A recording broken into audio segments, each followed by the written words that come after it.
Halo anak-anak, kita masih ada di modul 403, pelajaran pendidikan Pancasila dan kewarganegaraan.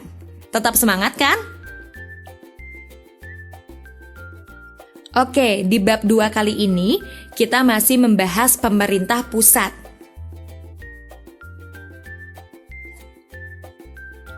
Pelajaran 2.3, setelah kita mempelajari presiden, wakil presiden, kali ini kita akan mempelajari menteri ya anak-anak. Tujuan pembelajaran kali ini agar anak-anak dapat mengenal dan mengetahui lebih luas mengenai menteri di Indonesia.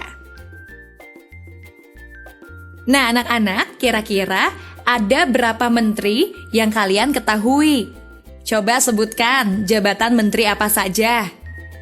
Betul, Menteri Pertahanan, Menteri Pariwisata, Menteri Luar Negeri, dan masih banyak lagi. Jadi anak-anak, suatu jabatan menteri ini diperlukan dalam sistem pemerintah pusat untuk membantu pekerjaan presiden dan wakil presiden. Menteri ini adalah suatu jabatan politik yang membantu presiden dalam membidangi atau mengkoordinasi urusan tertentu dalam pemerintahan. Jadi, pada umumnya menteri memimpin sebuah kementerian dan merupakan anggota dari suatu kabinet pemerintahan yang bertanggung jawab kepada presiden. Untuk membantu pekerjaan menteri, presiden juga dapat mengangkat wakil menteri pada kementerian tertentu jika terdapat beban kerja yang membutuhkan penanganan secara khusus. Contohnya seperti wakil menteri luar negeri dan wakil menteri keuangan. Nah, siapa yang di sini bercita-cita untuk menjadi menteri? Syarat-syarat apa saja ya yang harus dimiliki untuk menjadi menteri? Nah, warga negara Indonesia, bertakwa kepada Tuhan Yang Maha Esa, setia kepada Pancasila sebagai dasar negara, Undang-Undang Dasar 1945, dan cita-cita proklamasi kemerdekaan, sehat jasmani dan rohani, memiliki integritas dan kepribadian baik, dan tidak pernah melakukan perbuatan yang melanggar hukum. Kali ini kita akan membahas Kabinet Pemerintahan Indonesia ya anak-anak. Kabinet Pemerintahan Indonesia adalah Dewan Menteri yang ditunjuk oleh Presiden. Sejak proklamasi kemerdekaan, tepatnya pada tahun 1945, Indonesia telah mengalami banyak pergantian kabinet. Jumlah menteri dalam setiap kabinet pun tidak sama, bahkan pernah terjadi beberapa kali perombakan kabinet, seperti pada saat masa pemerintahan Soekarno sebagai Presiden Republik Indonesia.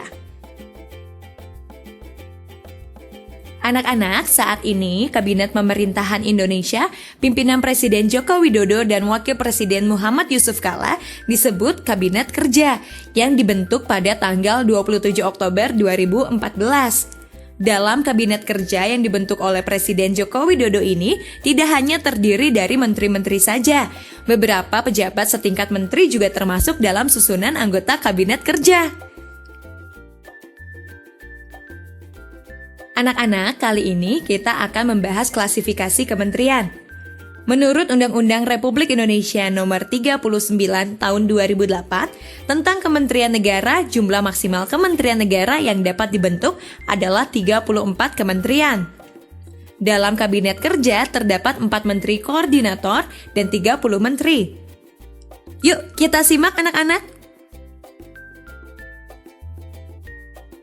Kita masih membahas klasifikasi kementerian. Yang pertama, menangani urusan pemerintahan yang nomenklatur. Merupakan kementerian yang menangani urusan pemerintahan di mana nomenklatur atau nama kementeriannya secara tegas disebutkan dalam Undang-Undang Dasar 1945, yaitu Kementerian Dalam Negeri, Kementerian Luar Negeri, Kementerian Pertahanan. Selanjutnya, menangani urusan pemerintahan berdasarkan ruang lingkup.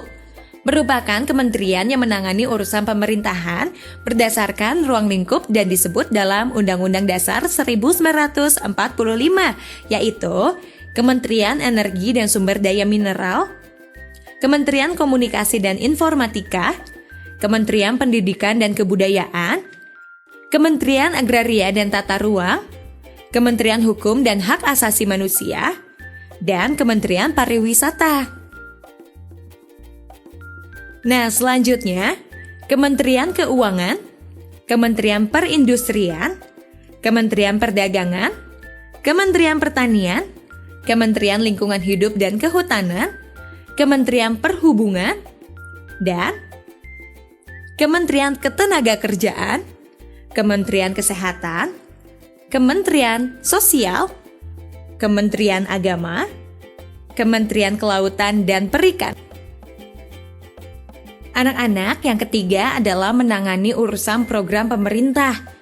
Merupakan kementerian yang menangani urusan pemerintahan dalam rangka penajaman, koordinasi, dan sinkronisasi program pemerintah, yaitu Kementerian Sekretariat Negara, Kementerian Pekerjaan Umum dan Perumahan Rakyat, Kementerian Pemuda dan Olahraga.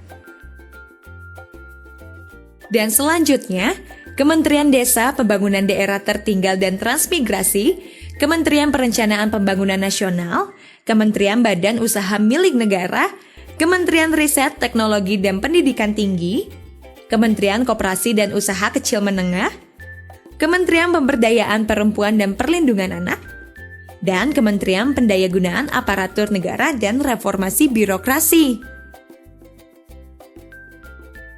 Selanjutnya, yang keempat, Kementerian Koordinator Anak-anak.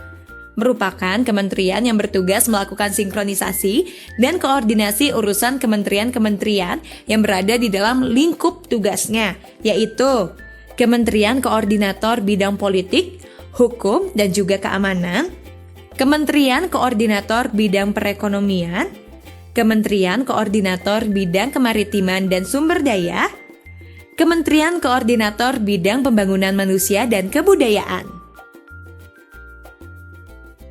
Anak-anak, dengan adanya pembagian kementerian-kementerian, maka menteri-menteri yang bertugas ini dapat lebih memusatkan perhatiannya kepada urusan-urusan pemerintahan yang berkaitan dengan bidang kerjanya masing-masing. Agar anak-anak lebih paham, ini dia sebagai contohnya ya. Menteri Pendidikan dan Kebudayaan memperhatikan penyelenggaraan pendidikan SD, SMP, SMA, dan pengelolaan kebudayaan negara kita. Menteri Keuangan berupaya agar keuangan Indonesia berjalan dengan baik. Dan Menteri Kesehatan memberikan perhatian terhadap pencegahan, pengobatan, dan pelayanan kesehatan rakyat Indonesia. Bagaimana? Anak-anak sudah mengerti? Oke anak-anak, pelajaran 2.3 sudah selesai. Kerjakanlah latihan-latihan di buku kegiatan. Tetap semangat ya untuk selalu belajar.